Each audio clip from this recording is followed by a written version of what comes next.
pensez qu'on a atteint les limites, vous n'avez encore rien vu.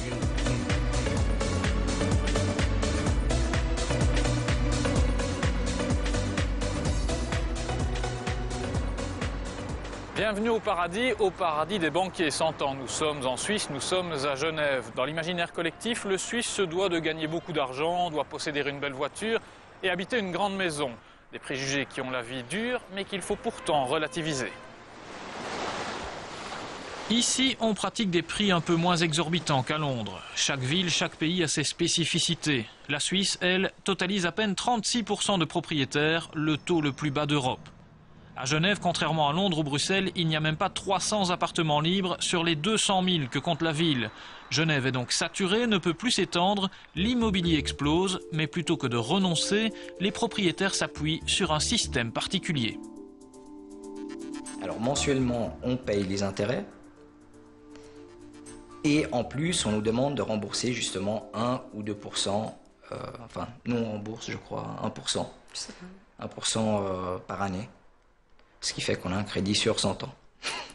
Votre maison est très jolie, mais pour le même prix, c'est-à-dire 600 000 €, vous avez vu ce que vous auriez pu avoir si vous aviez passé la frontière? Oui, on a vu. On s'est renseigné, on a constaté que pour le même prix, on aurait pu obtenir une maison avec des surfaces beaucoup plus importantes et avec une piscine, etc.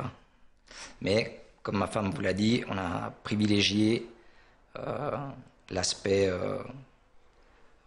qualité de vie, plutôt que l'aspect grandeur de la taille de la maison. On connaissait les crédits à long terme. Le mois dernier, une banque anglaise a proposé un crédit sur 57 ans. Mais à Genève, le très long terme n'est pas une exception. Certains optent même pour un crédit en 150 ans. Remboursé pendant un siècle, c'est devenu la norme à Genève.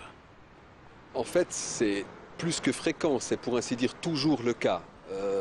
En d'autres termes, je crois que c'est un peu particulier à la Suisse en Europe, mais ça ne l'est pas si on étend cela à d'autres horizons. Le financement hypothécaire en Suisse, pour diverses raisons, notamment fiscales, ne se rembourse que très très rarement. En Suisse, il est toujours intéressant d'avoir une dette hypothécaire, même pour les gens fortunés. Les enfants hériteront du crédit, pas de problème. D'ici là, les salaires auront fortement augmenté et la maison aura pris une plus-value énorme. Tout n'est donc qu'une question de mentalité.